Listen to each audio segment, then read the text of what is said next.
আজ বৃষ্টির রান্নাঘরে আপনাদের জন্য একদম কম্বো রেসিপি নিয়ে এসেছি। একদিকে একদম মশলার লুচি, তার সাথে সাথে এরকম কাবলি ছোলার তরকারি। তো অবশ্যই বাড়িতে ট্রাই করবেন এই আশা নিয়ে ভিডিও শুরু করলাম। কাছে দূরে যে যেখান থেকে আমার ভিডিওটি দেখছেন আশা করি সবাই ভালো আছেন। একদম মুচমুচে লুচি, তার সাথে সাথে কিন্তু কাবলি ছোলার অসাধারণ একটা রেসিপি। তো চলুন কিভাবে তৈরি করেছি একবার আপনাদেরকে দেখিয়ে দিই। 1 কাপ ময়দা নিয়েছি। ময়দাটাকে এরকম খুব ভালো করে একটুখানি চেলে নিতে হবে। চেলে নেওয়ার পরে যে অংশটা পড়ে রইলো তার মধ্যে আমি একটুখানি সুজি দিয়ে দিলাম, নিয়ে দিলাম একটুখানি নুন, সঙ্গে সঙ্গে আমি দিয়ে দিলাম একটুখানি চিলি ফ্লেক্স, সঙ্গে দিলাম কসুরি মেথি, এরপরে দেব ধনে পাতা। তো এর সঙ্গে আমি একটুখানি 1 টেবিল চামচ মতো তেল দিয়ে এটাকে খুব ভালো করে মাখবো। অসম্ভব আকারে সুগন্ধ হয়, অসম্ভব আকারে টেস্ট হয়, খুব সুন্দর খেতে হয় লুচিটা। তো এটাকে খুব ভালো করে মেখে নেব। খুব বেশি তেলের প্রয়োজন নেই, একটু তেল দিলেই যথেষ্ট। এবার এটাকে খুব ভালো করে মেখে নেওয়ার পরে আমি এখানে একদম গরম জল ব্যবহার করব, একদম ফুটন্ত গরম জল কিন্তু এর মধ্যে দিতে হবে। হাত দিয়ে প্রথম অবস্থায় মাখার কোনো প্রয়োজন নেই। একটা চামচ দিয়ে প্রথমে এটাকে খুব ভালো করে মিক্সড করে নেব। একটু ঠান্ডা হলে পরে এটাকে হাত দিয়ে এরকমভাবে খুব ভালো করে মিশিয়ে নিতে হবে। ঠিক যেরকমভাবে আমরা ময়দা মাখি সেরকমভাবেও কিন্তু এক্ষেত্রে এরকমভাবে মেখে নিতে হবে। একটুখানি নরম ময়দাটা হবে। এবার হাতের মধ্যে একটুখানি আমি তেল নিয়ে নিলাম। তেল নিয়ে এটাকে খুব ভালো করে এটার সঙ্গে মিশিয়ে নিতে হবে। তেলটা কিন্তু ময়দার মধ্যে খুব ভালো করে মিশিয়ে নিতে হবে। হাত দিয়ে এরকমভাবে একটুখানি ভালো করে প্রেস করে করে এটাকে মাখবো। তারপরে আমি একদম ময়দাটাকে এরকমভাবে হাত দিয়ে, দুটো হাত দিয়ে এরকমভাবে টেনে টেনে ভেতরের অংশটাও যাতে খুব ভালো করে তেলটা প্রবেশ করে বা তেলটা ঢুকে যায় সেরকমভাবে কিন্তু এটাকে খুব ভালো করে এরকমভাবে মিশিয়ে নিতে হবে। এইবারে এটাকে খুব ভালো করে ঠেস দিয়ে নেওয়ার পরে আমি প্রায় 10 মিনিটের মতো রেখে দেবো। তার মাঝখানে আমি আগের দিন রাত্রিবেলা কাবলি ছোলাটাকে এরকমভাবে ভিজিয়ে রেখেছিলাম। এখানে প্রায় 200 গ্রাম মতো আমি কাবলি ছোলা নিয়ে নিয়েছি। তার সাথে সাথে আমি এর মধ্যে দারচিনি, লবঙ্গ, এলাচ দিয়ে এটাকে খুব ভালো করে সেদ্ধ করে নিয়েছি। সামান্য একটুখানি আলু নিয়ে নিলাম। আলুগুলো এরকম ছোট ছোট সাইজ করে কেটে নেব। তার সাথে সাথে আমি এখানে পনির নিয়ে নিচ্ছি। এখানে আমি 1/2 কাপ মতো পনির ইউজ করেছি। যেরকমভাবে আমি আলু কেটেছি সেরকম অনুপাতেই কিন্তু সাইজটা একই থাকবে। এবার কড়ার মধ্যে আমি 2 টেবিল চামচ মতো তেল দিয়ে দিলাম। পনিরটাকে একটুখানি ফ্রাই করে নেব। এর মধ্যে সামান্য একটুখানি নুন দিয়ে দেবো আর সামান্য একটুখানি হলুদ দিয়ে দেবো। সঙ্গে সঙ্গে আমি এখানে কাবলি চানার যে মশলাটা কিনতে পাওয়া যায় সেটাও এর মধ্যে অ্যাড করে দিলাম। সবটা দিয়ে এটাকে ভালো করে নাড়াচাড়া করে নেব। এটাকে একটুখানি ভাজা ভাজা মতো করে নেব। 2 থেকে 3 মিনিট বাদে দেখবেন এটা একটুখানি এরকম ভাজা হয়ে যাবে। জাস্ট এটাকে তুলে নেব। পনির যেহেতু খুব বেশি কড়া ভাজা করার দরকার পড়ে না, 2-3 মিনিট ভাজা করলেই কিন্তু যথেষ্ট। পনিরটাকে তুলে নেওয়ার পরে বাকি যে তেলটা রয়েছে এর মধ্যে আমি আলুটা ছেড়ে দিলাম। এর মধ্যে হলুদ এবং নুন দিয়ে আমি এটাকে ভাজা করব। খুব কড়া ভাজা করব যাতে ভাজার মধ্যে এটা সেদ্ধ হয়ে যায়। তো এরকমভাবে একটুখানি নুন হলুদ দিয়ে এটাকে নাড়াচাড়া করে নিলাম। করে নেওয়ার পরে এটাকে এরকমভাবে ঢেকে দেব যাতে এটা পুরোপুরি সেদ্ধ হয় এবং তার সাথে সাথে ভাজাও হয়।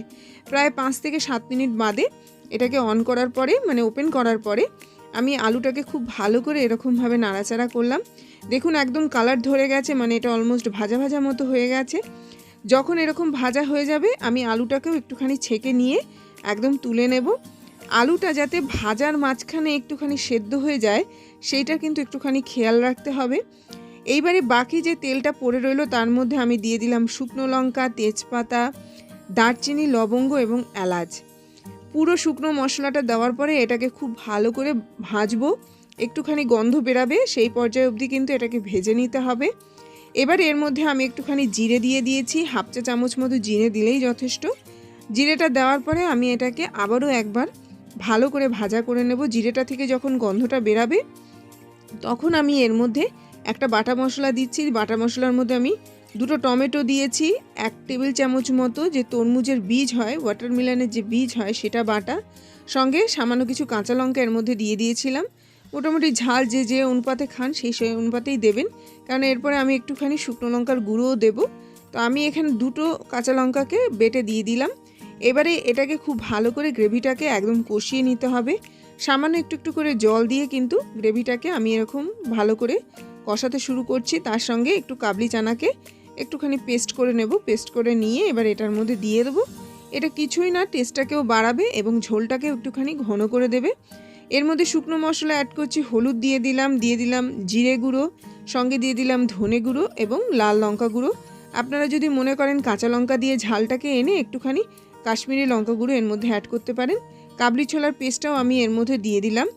সবটা দিয়ে এবার এটাকে খুব ভালো করে নাড়বো, একদম কষিয়ে নিতে হবে। যেহেতু তেলটা আমি খুব বেশি পরিমাণে ব্যবহার করছি না, তাই একটুখানি জল দিয়েই আমি এটাকে খুব ভালো করে কষাবো। দেখুন তেলটা যখন এরকম একটুখানি ওপরে উঠে আসবে, মানে আপনার গ্রেভিটা কিন্তু খুব ভালো করে কষানো হয়েছে। এবার 2-4 বার এইভাবে নেড়ে নিয়ে একদম যখন ড্রাই হয়ে আসবে, তখন এর মধ্যে আমি আবারও একটুখানি পরিমাণ মতো জল এর মধ্যে অ্যাড করব। এবারে যে ইনস্ট্যান্ট কাবলি চানার মশলাটা হয়, সেই মশলাটা আমি এর মধ্যে দিয়ে দিলাম। দেওয়ার পরে মশলাটা দিয়েও আমি এটাকে খুব ভালো করে কষিয়ে নেব।